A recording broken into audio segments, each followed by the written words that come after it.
everybody, welcome back to my channel. If you're new here, welcome. I'm Amber Rose, also known as the Religious Hippie. You can basically follow me on any social media platform, and don't forget to check out my official website at thereligioushippie.com. So today's saint short is about St Elizabeth of Hungary. Once again, she came highly requested, so if you guys chose St Elizabeth of Hungary as your confirmation saint or as your name saint or just anything, comment below. Elizabeth was born into Hungary royalty on July 7th, 1207. She was born to King Andrew II and Gertrude of Marania. At the age of 4, her parents had already chosen who she would marry, and so they sent her away to be trained and educated at a distant school. Unfortunately, when Elizabeth was only 6 years old, her mother was brutally murdered. This was due to a conflict between the German and Hungary nobles, and they murdered her mother.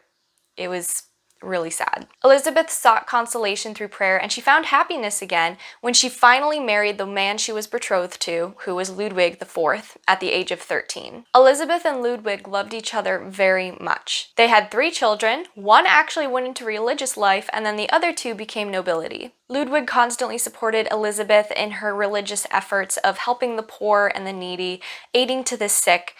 He constantly supported her in all of that and was very supportive of her faith and making sure that she lived that out. One day, some Franciscan monks came to visit Elizabeth, and she was completely inspired by their way of life and decided to imitate it. Elizabeth began wearing plain clothes. She gave her royal clothes away to the sick and the poor. She spent hours baking bread for people in need, and she constantly sought out works of charity to fulfill. Unfortunately, in 1227, Ludwig died from an illness. This left Elizabeth completely devastated. She swore she would never marry again and took the vow of celibacy. She also made the vow of complete obedience to her spiritual director at the time. Unfortunately, this spiritual director of her treated her horribly. He sent all of her children away and would give her multiple beatings, physical beatings, every single day. In 1228, Elizabeth joined the Third Order of St. Francis. As a Franciscan, she opened up a hospital and continued caring for the sick, the poor, and the needy. She died at the age of 24 and was canonized in 1235.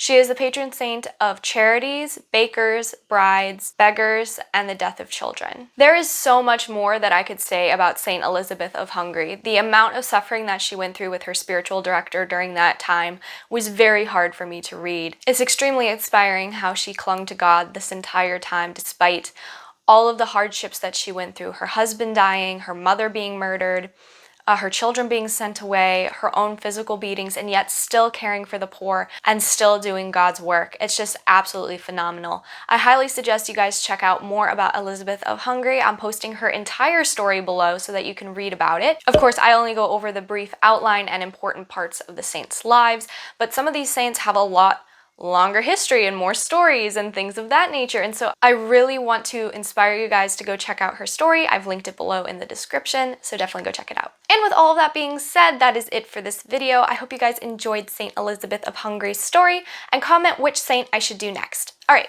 talk to you guys in the next video. Bye!